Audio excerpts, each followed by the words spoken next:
everybody. This is the 1 Hour Photo Podcast by Studio C41, and I'm Bill Manning.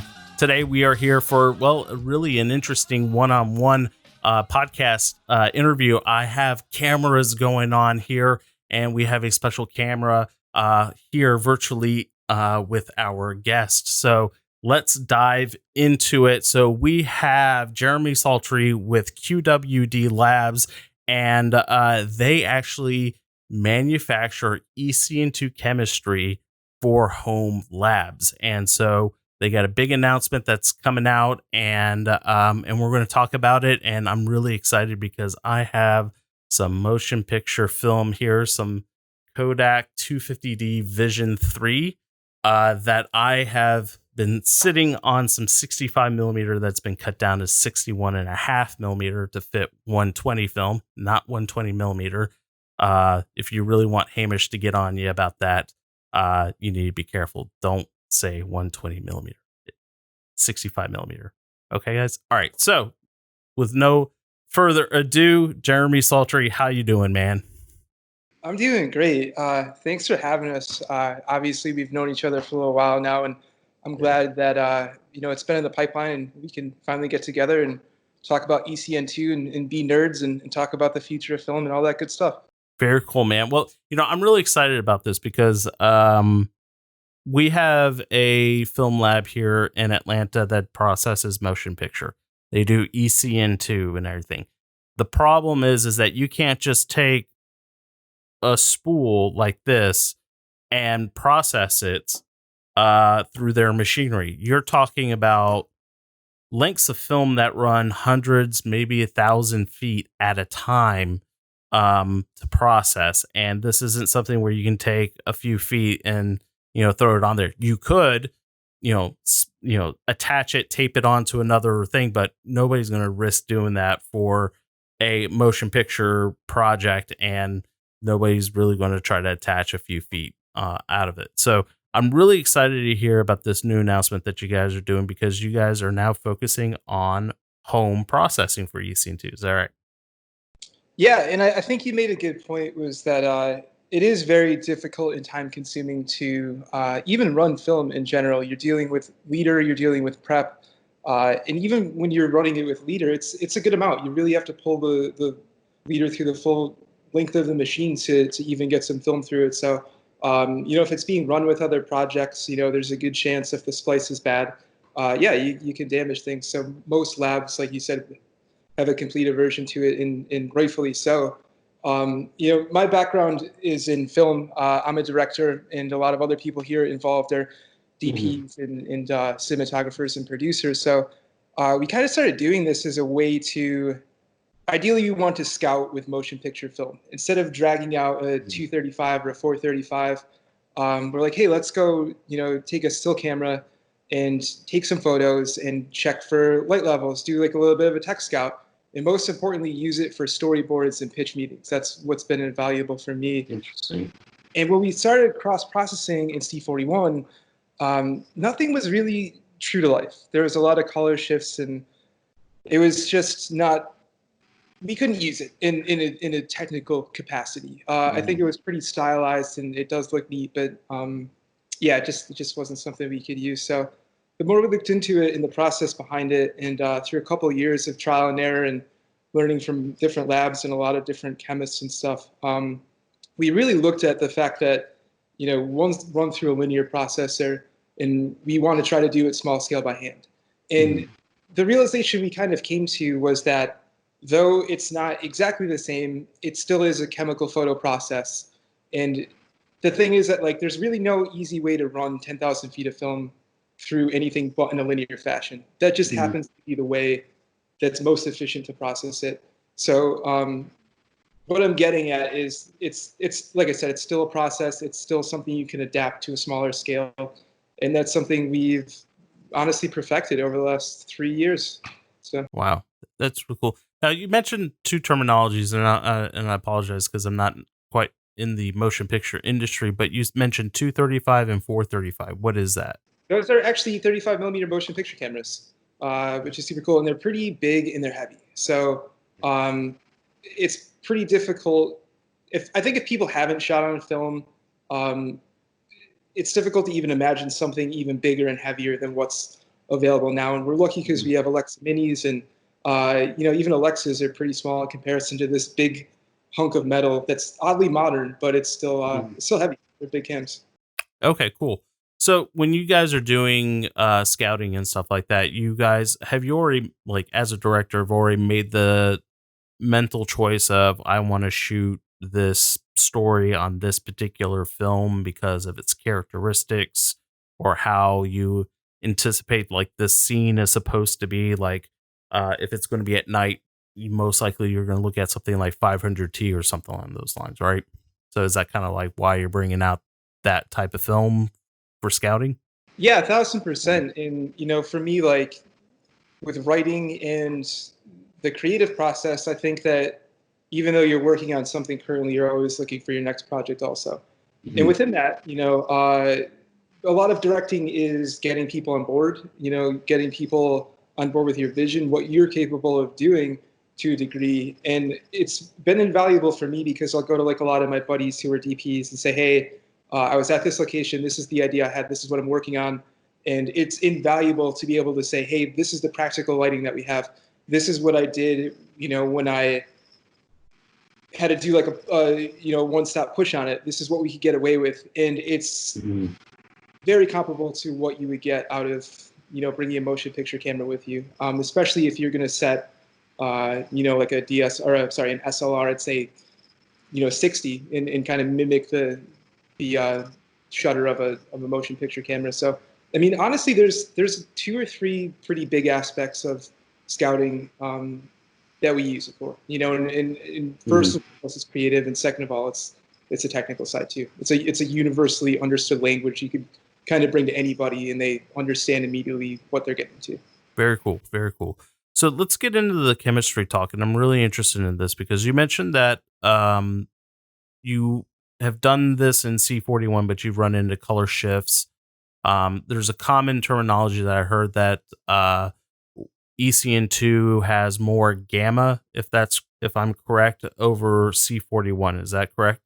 So I'm really curious to hear a little bit about the characteristics of when you hear companies like, and we're just going to go ahead and say them, Cinestill Film, where they remove the remjet layer, but you technically are still cross processing, and it provides a very, let's say, a cool aesthetic for stills, right? But for ECN2, it's probably it is the truest form for what the film is. So what are some of the results just in talking about it that are the main differences between processing motion picture film in C41 versus ECN2? C41 process is meant to kind of see those instant results to a degree. So you take photos and it's already, I guess you could say like graded, even I think the origins of, color negative, it's not even necessarily, like black and white where you could get into a dark room and make these crazy, dodge and burns and different exposures. I think we kind of even moved away from making prints from negatives. And, when we started to shift to that, it seems like, a lot of these films like Portrait and stuff, the films that kind of were older but bridged the gap into now are the ones that seem to just have that built-in aesthetic to it. Whereas film, motion picture film does have that very wide latitude. When you sit down to edit it, your jaw kind of drops a little bit because you realize what people mean when they say latitude. And within that, like you said, it is meant to be able to go back and do this additive color and have a lot of these creative directions that you can make. So that's kind of why I adore it. Is that number one, it comes in tungsten balance, which you don't see really in any other film stock. And, you have great latitude, and it's just, there's something about it. There's just something about motion picture film stock that is cinematic, it's beautiful. Yeah. No, it's really cool because I remember in one of the classes that was held at the Kodak Motion Picture Lab, they had some 16 millimeter footage that they had from like a film students class that they showed us. And we were like, oh my gosh, this is amazing. This picture looks so nice and everything. And the guy's like, no, you're looking at the final product. And he's like, watch this. And he like, I guess, I don't know what the key was, but hit a button and like all the color grading was removed and it showed what it looked like at the time that film was scanned.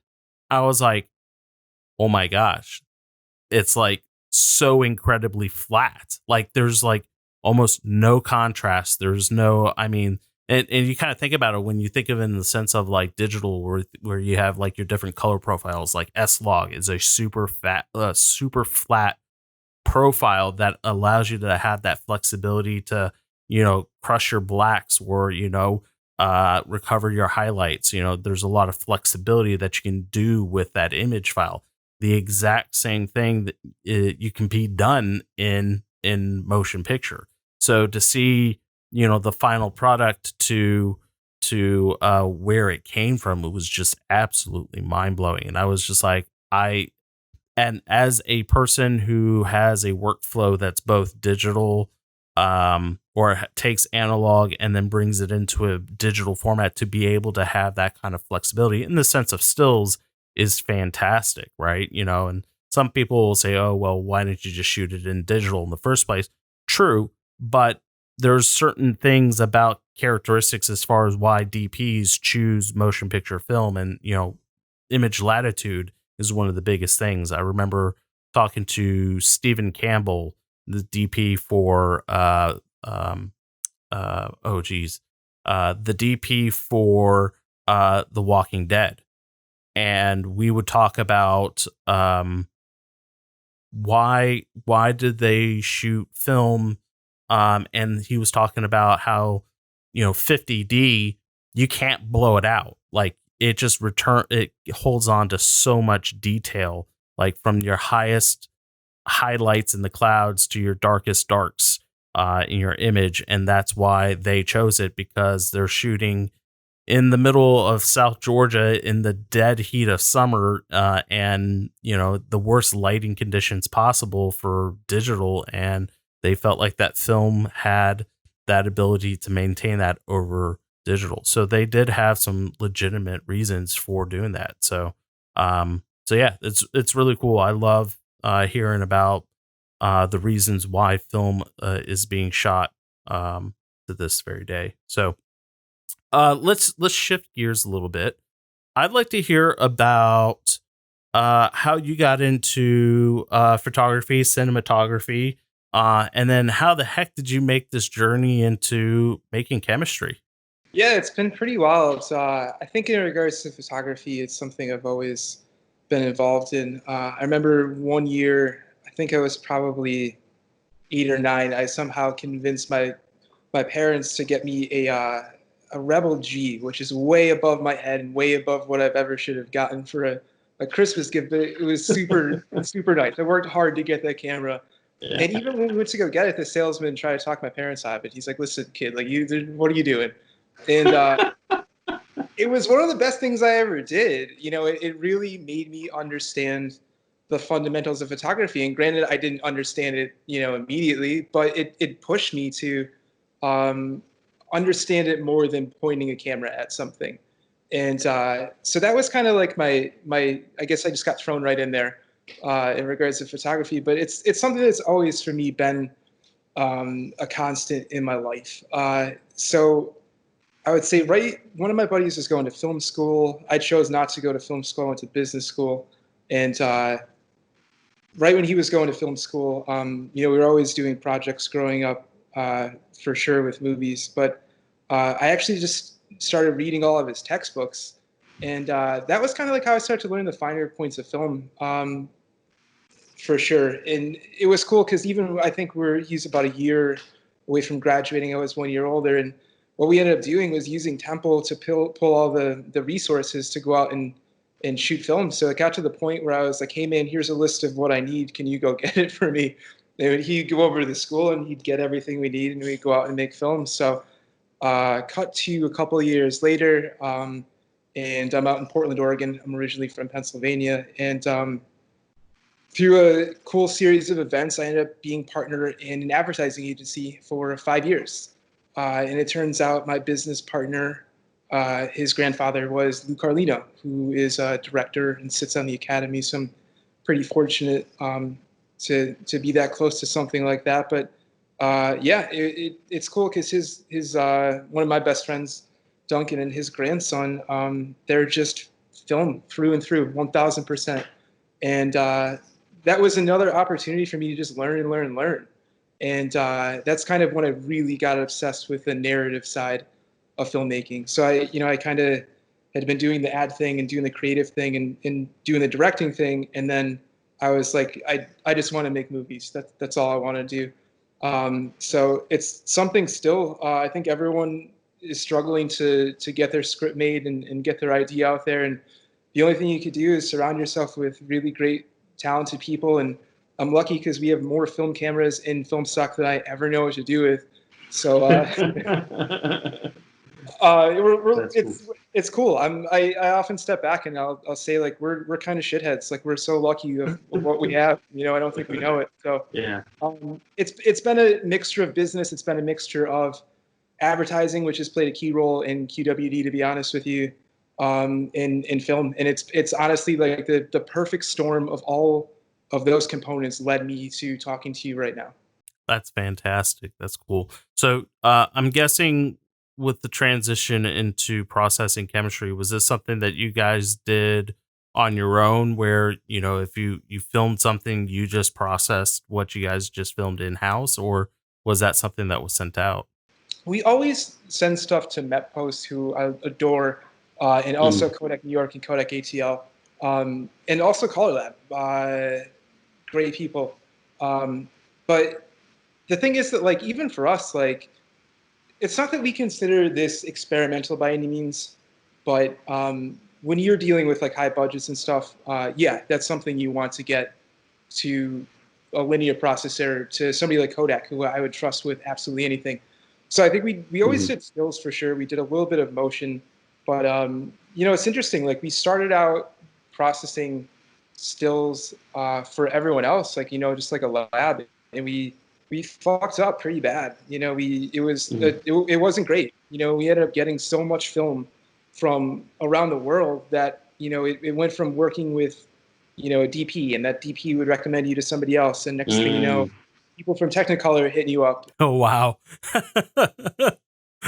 And we would process the film, and we were super happy just doing it for like people in motion picture film. And then you're like, all right, well, let's open this up. And honestly, like we grew too quickly, and I learned what that meant. And you hear that, and there's so many issues with film in a great way right now. And I think it's the fact that you're dealing with aging part supplies of machines. You're dealing with Noritsus. You're dealing with things like we have to kind of figure out ways to custom fabricate and 3D print to get things back online. And there's such a demand for people to shoot on film. People want that tactile experience. And it's people who've always shot on film and moved to digital, and it's people who've never had the chance to shoot on film and can't wait to do it. And it's interesting from the lab perspective because it's in such demand that it could put a strain on wait times, and it can put a strain on customer service, and it can put a strain on a lot of different things. And it got to the point for us that like, we kind of started to have to make compromises. And I'm like, no, we're not going to, we scan in a really specific way, and it's always going to look like this, and it's going to be the best that it can. And we're never, if we can't do that, we're not going to do it. And that's what it came down to. And within that, like, we also realized what we had been doing in regards to small scale processing had been highly effective. And so much so that we've been using it for years in our own career. And that's when we made the pivot. It just made so much more sense to be sustainable, to say, let's have everyone be able to process at their own schedule, on their own timeline, and get the exact same results as we would provide them. And that's what people are doing. It's cool because somebody will say, hey man, what's up? I'm processing some 500T today from you guys. Stand by on some scans from later. And somebody will go out in the morning, and 3 hours later, they'll literally send over stuff for us to post on Instagram. So it's things like that you can utilize this for. It's mind blowing. And it's just, if it wasn't in a kit form, I don't think that things like that would be possible. Yeah, no, and that's a very good point. I mean, the demand, especially in the motion picture industry, when you have DPs in the ways where they expect dailies, right? Though, who was it? I think, again, referencing back to like The Walking Dead, and just simply because I know the stories that I've been told where they would have a runner with these cans of film that will drop it off, and the lab technicians will get in at like 3 or 4 in the morning, and they'll start processing this film so that way that they can have it all scanned in and ready to go for the DPs to have their dailies by the end of that day.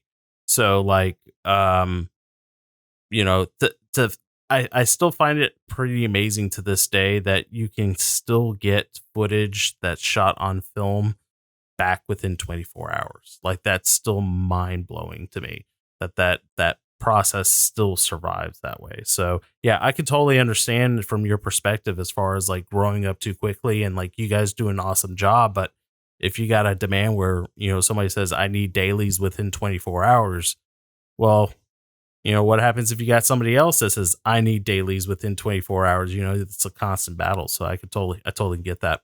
And that's the thing is, like, we deal with that. We deal with people who are starting on their careers. We deal with highly established DPs, like, and it's the kind of thing. It's like, you kind of want to say, like, okay, I don't.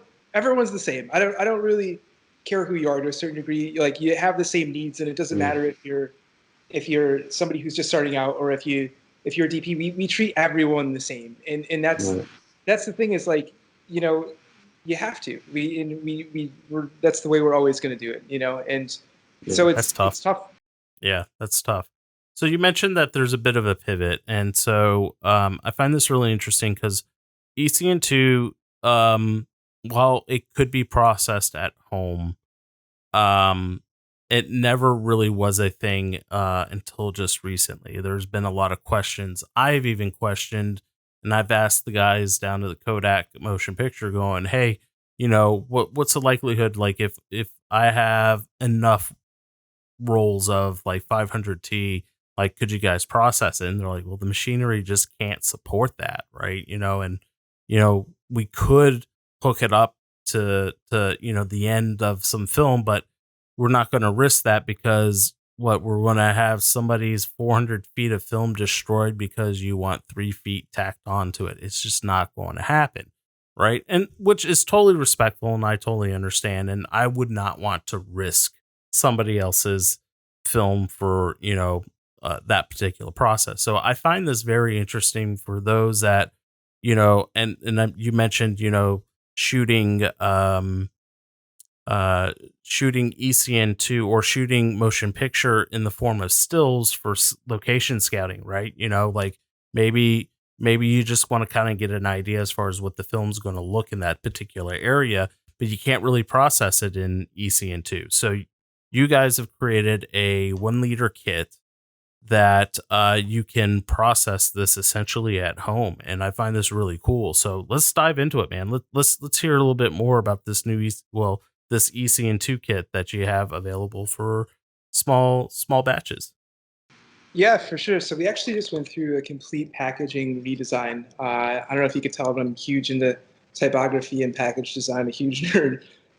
So we spent a lot of time on the branding and just the overall feeling of it. I think that it was important to kind of, and when someone gets the kit, they'll understand, but to give it a voice. And, we really looked at what was being offered in regards to other kits on the market, and they just felt, it felt like your father's kit or your grandfather's kit. There isn't really too much out there that, a lot of younger people can kind of identify with, especially in regards to packaging.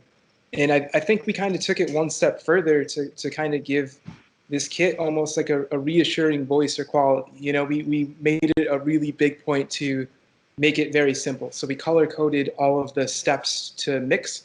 We color coded all of the processing steps. And I'm a very visual learner. So for us, it was cool because we provided a quick start guide on almost like 4x6 cards that are laminated, so you could get them wet if you need to. and it's just easy to look at and digest and understand. So that was something that, moving forward, we really were trying to, bring in this new era of film that everyone keeps talking about in that capacity. And then I think moving into the more technical side, we did our best, and we're there to make this very comparable to a C41 kit, in the sense that you have a dev and a Blix and a stabilizer with like a T-Nel kit or something. But even now, it's like people still are. It's up in the air. Like, you even need a stabilizer with modern film, and that's something that's still being provided, but something we haven't really looked at.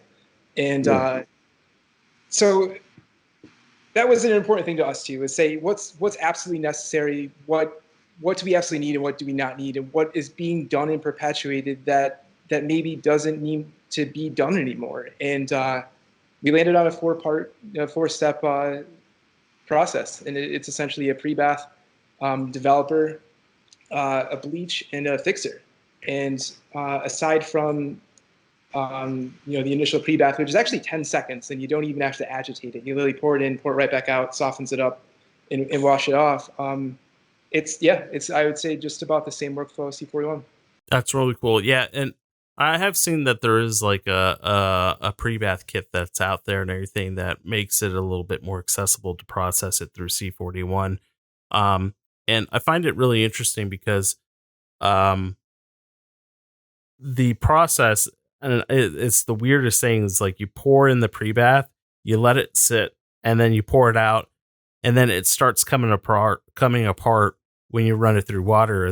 It's kind of, I don't know, to me it's like you pour it out and go, okay, this is a little freaky. That's weird that it didn't come out with the pre-bath. So, but it's really cool. So when it comes to ECN-2, it's done in 4 steps. You have your pre-bath, which you pour in the chemistry for like 30 seconds, pour it out, and then you rinse it, and then you do a developer. So how long and what temperatures are you developing or doing the developing step at? Yeah, so the pre-bath is going to be around 80 degrees. So we say, like, it's funny because we were sending a lot of kits to Australia, and when we first started doing this in our very, very early stages, I think we're recommending like room temperature to try to make it simple. And finally, somebody's like, "Hey, man, room temperature in Australia in summer is way different." So I was like, "Okay, we definitely learned something there." So it's about, I think what we landed on was, and it's basically what would be done with a linear processor is 80 degrees. And like you said, it's for 10 seconds. You pour it in, you pour it out, and essentially, if you run this through a linear processor, it's going to be the same amount of time. But the difference is that you're going to have water jets that are going to, essentially wipe it right off the film. It's just going to hit it, and it's just going to take all of the REM jet off before it even gets to the developing step. So, going back to this idea that, even though it's a linear processor and even though it's being done by hand, we kind of thought about the mechanism behind it and what actually was happening. And we found out that it comes off super easy, and there's nothing residual after that step if you shake the hell out of it. So that is the one thing that's cool, is that as you know, because you've done it, you pour some water in there and you shake it up, and next thing you know, there's a big black puddle in your sink, and you're like, wow, it actually worked. It's like magic the first time. Yeah, that's really cool. Yeah, the dev step, it's at 106 degrees, and that is very precise. And I think that, like, the more I got to know photography in general, maybe outside of black and white, because I've tried to break black and white film and it won't work.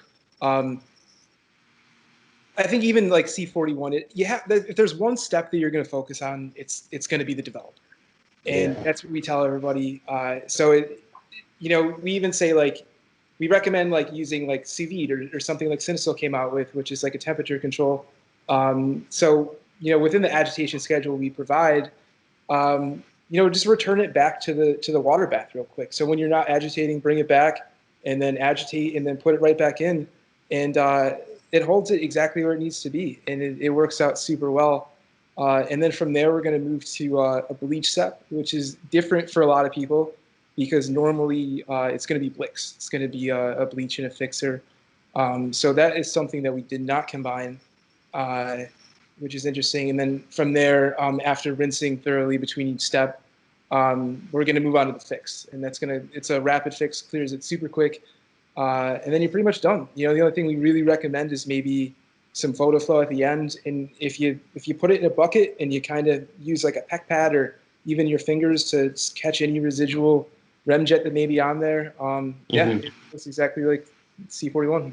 Yeah, and it's really cool. I know that you mentioned that you have separate steps for the bleach and then a separate step for the fixer. And I think that's really cool that you guys decided on doing that because I personally have not done any bleach bypass steps because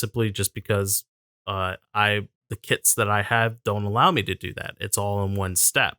So to really get that really cool aesthetic where you can have something that looks like that was shot in the 1940s or 1950s and have that really um, saturated look, you can certainly go with a bleach bypass in some of your stills, which I think it's actually a really cool step. Now, eventually, by doing that, the silver is still being retained and it tarnishes over time, so it's not a permanent thing. So some people just have to realize that there's some consequences by going with a bleach bypass. I think bleach bypass is super interesting too. We had a lot of DPs request it, and we hadn't really done it. Well, this is when we were processing, and it's like, hey, like let me get back to you and see how this comes out. And what I learned over the course of a couple of years was I actually wish I remember the names of these really awesome individuals, but Photochem was right at the heart of this, and a couple other people. But I think Technicolor too, when they were processing, I believe, each person had their own way of bleach bypass. So a director would know they would get results from Photochem will be different than a different lab. And the one thing that I learned is that most of the time, bleach bypass is done in the print phase, which is a lot different than like the OCN original camera negative. And it's actually kind of tough to do a full bleach skip and even a partial bleach bypass within a camera negative. And like you said, a lot of it has to do with retained silver. And when you go to scan it, it could look funky if you decide to completely skip the step. And from there, if you decide to try to hone in on like a partial, yeah, it's some work, and I think it's reflective of the fact that even some of the best labs in the world, like Photochem, spent so long trying to hone in their process. And I think I could be wrong. I don't think they're too open about it. I don't think a lot of these people care how they do it because it's unique and it's hard to do. So yeah, it's bleach bypass is definitely something it's super interesting for sure. Really cool. Really cool. Yeah, and I think that's really neat. I guess as far as like temperature controls go, you mentioned that the developer step is going to be the most critical step out of it, and I think that's true for pretty much every single developer that's out there. What is one of the things as far as temperature control after that? Because I did notice that like the developer runs at a different temperature than say the bleach or the fix. Like, how are the variations or the flexibility as far as the temperatures for that? No, I think the thing is like, and once again, this is going back to being visual. When you look at it on paper, you see the variation, and ECN-2 in particular allows every step outside of the developer some pretty wide latitude. Actually, let me take that back. Outside of the Prebath and the developer, pretty wide latitude. So it's actually between 80 and 100 degrees. So when you look at all these steps and you see all these different temperatures, you're like, ooh, this seems tough. But on these cards, we actually figure out a way to kind of color code it and make it digestible. But actually, give me 1 second here. We provided a little. Actually, don't think I have it now. We provided a sample setup. If you had like a diagram of like a 2-bath setup, and essentially, if you put your developer in 106 degrees and you hold it there, just hold it there. And if you want to bring up, say, all of your chems to 100 degrees and you want to set them aside, and as you start to process, they're all going to fall at the same rate, you're totally cool. So, you could get away with one bath, you could get away with 2 different baths. And, the great thing about this process is that we get feedback. We're always asking for feedback, and we're still learning the most efficient methods. And people use it with jobos. People do it with no temperature control, which we don't advise, but it works. Nuts. And there's actually, this is kind of a funny story. One guy, I love him, Daniel Minzy, Certain Exposures.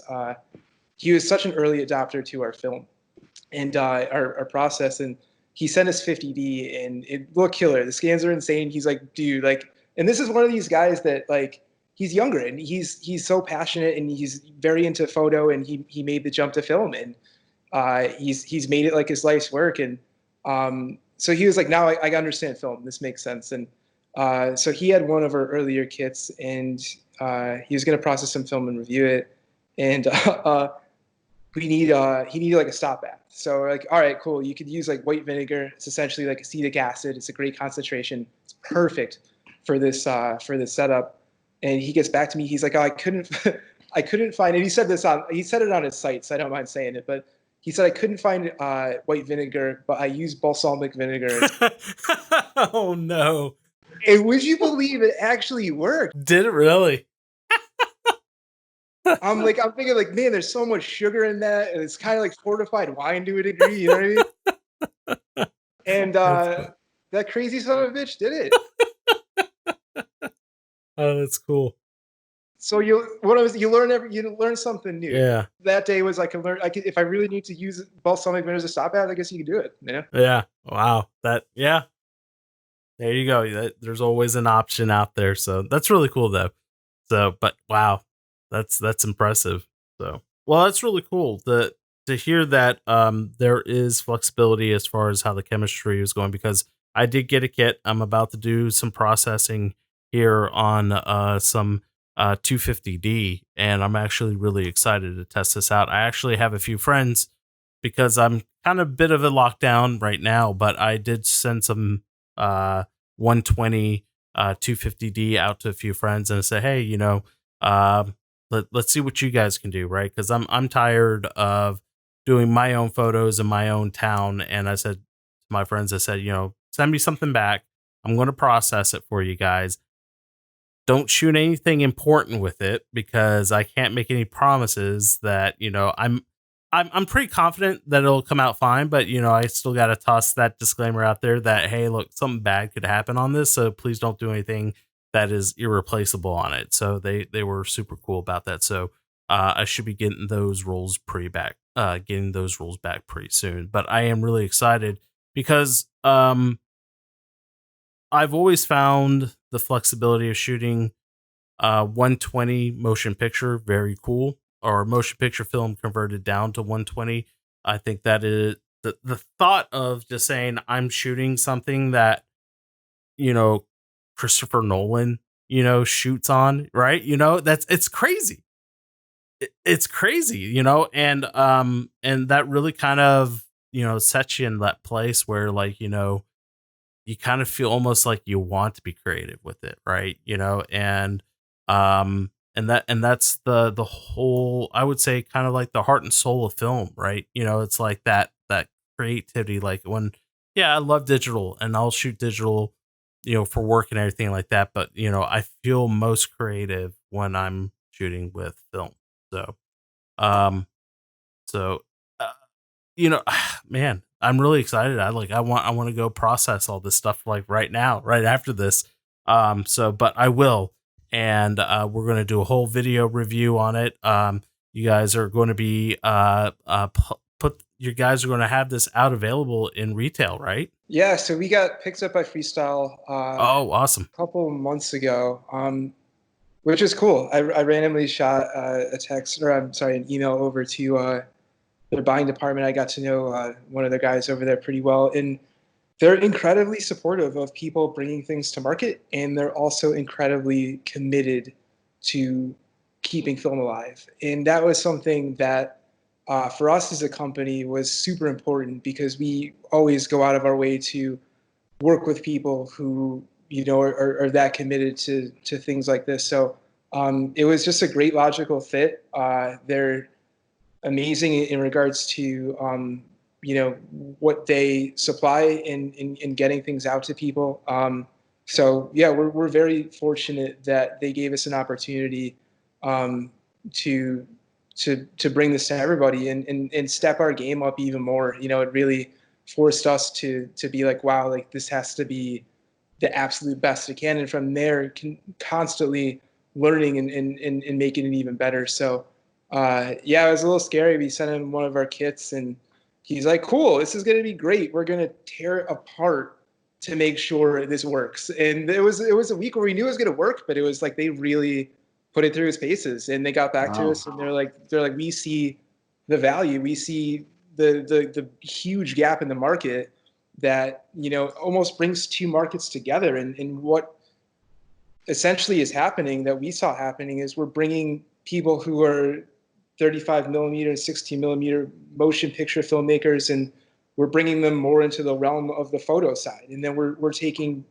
people who are just involved with still and maybe want to make the jump, and we're getting them a little bit closer to the motion side. And it's been nuts, because like I really believe ECN2 is just, I believe it's awesomeness. I believe in the Yeah. qualities of it. And I was talking to somebody the other day, and I said it's interesting because obviously the world was dominated by print film and C41, and uh, not many photographers I know actually shoot on film. And you almost can't, to a degree. If you're a journalist, like, unfortunately, Nat Geo, they might support it, but more often than not, you're going to come down from an editor or producer and say, hey, you can't shoot on film. It's not going to happen Right. unless you're super lucky. But within that, I think if you look at the comparison of the fact that half of the movies that won awards and television shows that won awards are shot on film, most of the largest directors in the world consistently, consciously choose to shoot on film. I almost feel like you can make the argument that ECN2 is much more widely used every day than C41 is at this point. And that was like Mm-hmm. the turning point for me, was Yeah. why isn't this more of a thing? Why is no one using it That's more nice. than they are? And yeah, so I mean that's kind of, we work with like Film Objective, we work with you guys, we work with like a lot of different people who are kind of that breath of fresh air, the new generation of film. And um, that's kind of like a lot of the discussions we have is what can we do to be innovative and be different and make film the consistent choice every time for somebody who wants to shoot you know, film over digital. And a lot of it comes down to accessibility, and a lot of it comes Yeah. down to usability. And so there's just a lot of different factors that go into all these small things that add up into hopefully having the future of film be the same as it was, and even stronger, but yet somehow different, in the sense that Sure. it's here now and it's not going anywhere. That's awesome. That's awesome. So, now one of the things that I did want to know, with ECN2, you got to have the film to process it. So, what are you guys doing as far as being able to include not only just the processing side of it, but the film side of it? What are you guys doing with about that? So two different things that we're firm believers in, like, ethical business. I think that you can do well and you can be successful, and you can also still contribute to movements. You could also still contribute to communities, and you can give back. And that's what we've been trying to do. And we always want to support young filmmakers. Myself, a lot of my work, even as a director, uh, is based around blue collar culture, because I grew up pretty blue Mm-hmm. collar, and I worked pretty hard to get where I am. And as a result, it's interesting, because some people are lucky that they can have, like, new cameras and stuff, and then somebody like me, even though I'm telling a story about how I got that Rebel G when I was younger, um, I didn't always have money for film, or to be able to process it. And I really realized, like, there is a certain level of privilege in anything, and in filmmaking in motion has taught me that it, you know, all these productions are so expensive and it takes so much to do it, and thank God it's like still is so much more accessible, but we want to bridge the gap even more. So we launched a couple weeks ago something called a short ends program, which we're super excited about. And the idea being that, you know, when we roll film, there could be like a cassette that maybe has 20 frames instead of 24. Or, you know, if we were using bulk loaders because we hand load everything, you know, there might be some film left over in that. And, you know, we were using it to shoot for a while, and then we were like, all right, I think we could actually put this to good use. So there's actually a cool form you could fill out on our site. So check it out and just give us a little bit of your background and kind of what you've been doing. And we'd be happy to supply people with short ends, and even as far as like chemicals to process, and hopefully make that barrier for entry just that much lower, that we can get some people involved. So I think in a perfect world, we would love to even get some cameras going, and going back to working with people like you and people like Film Objective. And you know, those are the discussions that we have. It's like, listen, like, what cameras are out there? What can we do? We have film, we have chems, like you guys dealing cams, like what can we do to get people to shoot film? And I think that it's not even this, like, it's not even trying to create demand to get people to buy a product. There's such a level of altruism that, you know, we all realize like how essential and how important art is to us. And if I didn't get involved in photography at an early age, I don't think I would be here right now talking to you. And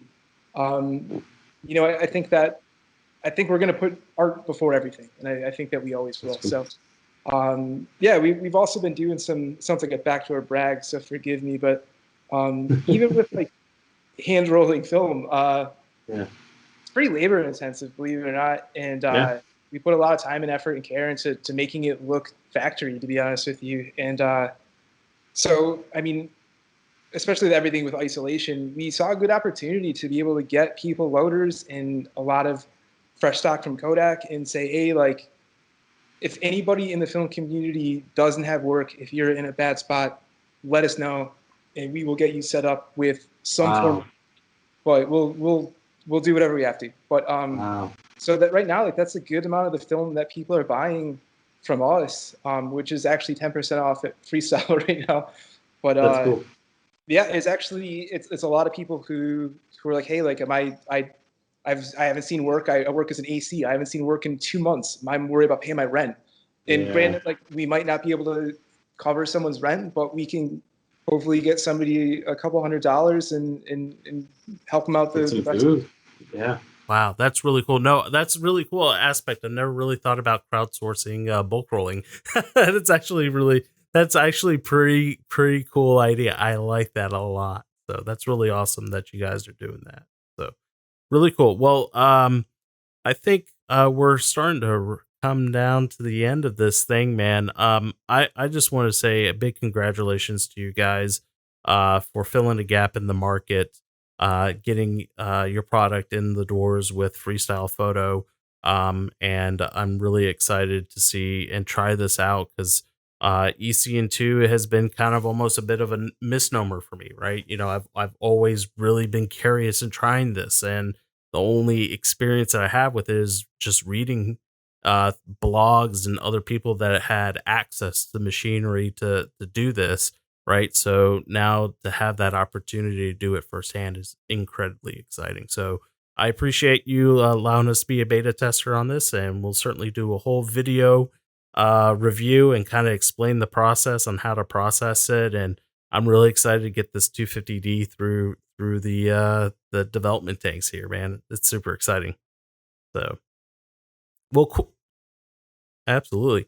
Well, cool. So out of this interview, I typically ask one question that I usually ask all of our guests is, what question did I not ask that you would have liked me to have asked? Ooh, so for time's sake, I think maybe I'll touch on scanning real quick, only because I feel like we could probably sit here all night and do this. To be honest. Yeah, it's true. there's so much to learn about ECN2, and even there's things that we learned today. It was funny. I was looking on Instagram, and somebody who he's actually doing something real cool. He's making prints with a camera. So I think he's taking like print film and making contact prints with ECN2 film, which is super cool.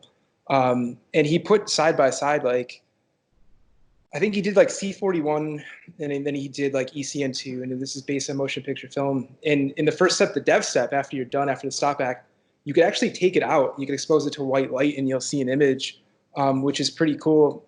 And he put that side by side next to C41 cross process, and believe it or not, it didn't have the same result. And I was like, man, that's yeah, and it's something I'm like really excited to look into, because I like I love to learn, and I love to get on the tech side of things, and yeah, it's gonna be one of those things that's gonna keep me up late at night for sure. The scanning side, I think, is it's interesting. And you touched on it a little bit, and I definitely have like a small obsession with like film scanners, and we routinely work with MetPost to get like, say, 4K scans done on their Director, which is just an amazing scanner. I think that maybe Kodak Atlanta has like some old spirits, which is super cool, and I think that's what they were using for The Walking Dead. But there's actually like a lot of variation even within scanners to a certain degree of the final image result. But there is this like perception that everything's going to come out flat, and I don't really think that's the case. So I just want to tell people that I think no matter what your scanner is, no matter what your setup is, that I think it's going to be pretty close to what you're getting out of C41. And if anything, I think there's going to be a lot more latitude and a lot more room to make some creative decisions. Now, that's a really interesting aspect that you mentioned about scanning, because, gosh, we could, like you said, we can certainly go all night long and talking about, how we should scan, about all this stuff. But I think at the same time, I think for those that are really interested in this, that they can reach out to you guys, right? Absolutely. We make it a point to be accessible through Instagram, which is actually kind of cool. Like, shoot us a DM, and whoever has the account that day is always going to be super knowledgeable in regards to whatever we're talking about. And that's going back to kind of bringing this into the modern world, like, and at least, generationally, it's cool to be able to just reach out through Instagram and shoot someone like a DM and say, hey, what's up with this? And have someone get back to you pretty quickly and with something insightful. So we're trying to have a level of familiarity, and almost like, I think we're working towards being able to text our 1-800 number if you really need something, which might be a good thing or a bad thing. We'll find out quickly. But yeah, it's cool because there's just a lot of knowledge. We're making it a point to get a lot more knowledge onto our site. We're making it a point to get a lot more instructional videos out there to people, and have people really understand not only the benefits of ECN2, but also, these scary words like remjet and prebath, and that people don't understand, and have them understand like how simple it is. And when you do it, we will consistently get a DM because somebody's like, hey, like, I'm about to do this. I've never done it before. Like, here's my question. And then like 20 minutes later, somebody like, man, that was like the coolest thing ever. It was so easy. Tell you that, and you're just like, now it's at the point, it's like, just wait, man, just you'll see, so yeah, we're always accessible. And if anyone has any questions about scanning, which is pretty easy, or processing, we're definitely trying to get as much information to people as we possibly can. So the better everyone else does, the better we do, obviously. And within that, we will do anything to make sure that your photos and your art is the best that it should be. Very cool, man. Well, where can we find you on the social media, websites, and all that stuff? Yeah, check us out at QWDlab.com, and that is going to have a wealth of information, and even more soon, in regards to processing, our short ends program, and also contact information. That's one thing I want to say too, is we're always working with different companies who are so committed to film and so committed to giving back. And, we also work with universities. One of our clients was using this to hand process 16 millimeter film to show our students the different steps in motion picture processing, which we thought was super cool. So, if you're an educator, if you own a company, if you own a business, if you want to connect us with somebody who is also in the same vein of trying to give back, please let us know. We're always trying to do what we can. So QWDlab.com, shoot us a DM on Instagram, and we routinely will post people's work, which is a big thing to us. So if anybody processes anything, throw us a hashtag, shoot us a DM, and we'd be more than happy to feature it. So we're around. You can find us. Very cool, man. All right, man. Well, I really appreciate you coming on here and talking about this. A big congratulations to you guys, and I can't wait to try out this new ECN-2 kit. So head over to freestylephoto.biz, and we'll put the links in the description and where you guys can check out this new ECN-2 kit for home processing. All right, guys. Well, that wraps it up for this podcast interview. Until the next one, shoot some film. Dang it.